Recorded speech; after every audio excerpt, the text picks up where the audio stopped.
Welcome to Only Toyota channel. Please like, share and subscribe. Thank you. The name Mirai means future in Japanese, which should give some indication of Toyota's plans for this car. The company plans to forge ahead with alternative fuels as soon as possible.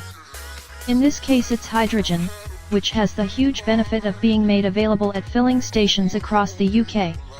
This means that while the Mirai is driven by an electric motor, instead of a lengthy charge period you can simply top it up in a few minutes like a normal car. It's also got a far superior range to most electric cars, around 300 miles, Toyota claims.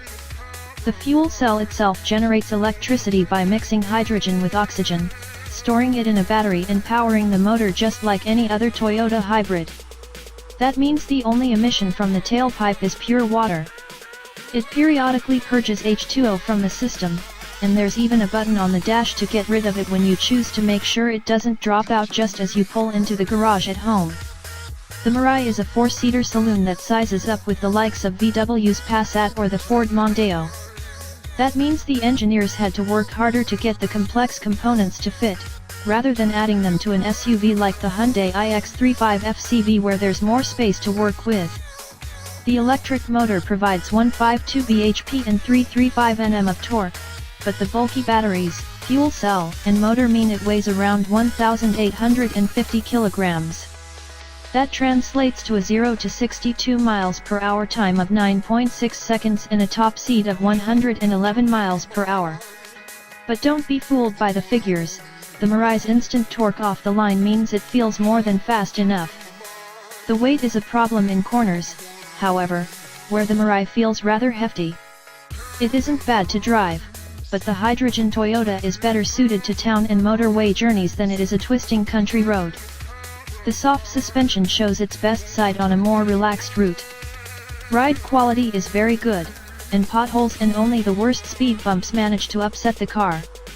There's little wind and road noise and only the faintest of noises from the fuel cell, which makes the cabin very hushed. The seats are comfortable too, and all 4 occupants get the same treatment. All the seats are heated, and as there's no middle seat in the back the rear passengers will be able to get comfortable easily. Practicality isn't bad, though the 361-liter boot is some way off the Passat's 586-liter load bay. Up front, the steering wheel, dashboard, and center console unit all feel well built, but the touch interface and small buttons are fiddly to use on the move. We'd prefer a more logical interface, but in all honesty it's a very small niggle. That said, the biggest problem comes when you consider the Mirai's rivals. Just about every car of around the same size is much cheaper to buy than the Toyota, which has a list price of £66,000. That's more than double what you'll pay for rival cars, which makes any savings on running costs almost negligible. If your buying decision is all about the bottom line then it's impossible to recommend such an expensive car, although a proposed, but not confirmed, government grant could reduce that price by several £1,000s. You can use Toyota's £750 contract hire program, which lasts for 4 years and 60,000 miles and includes maintenance, tires, and fuel, up to about £200/month. You also get a 5-year warranty, plus a concierge service and roadside assistance. That could come in handy for the early adopters, since there are currently only a few hydrogen filling stations, so if you find yourself running out of fuel in a remote area then there's not a lot you can do. The system is press sunrised as well, so you're unable to just refill it with a jerrycan at the side of the road. Even those buying for the green credentials might have to think twice. Currently most hydrogen fuel is produced using fossil fuels, which makes the water-only tailpipe claim somewhat questionable.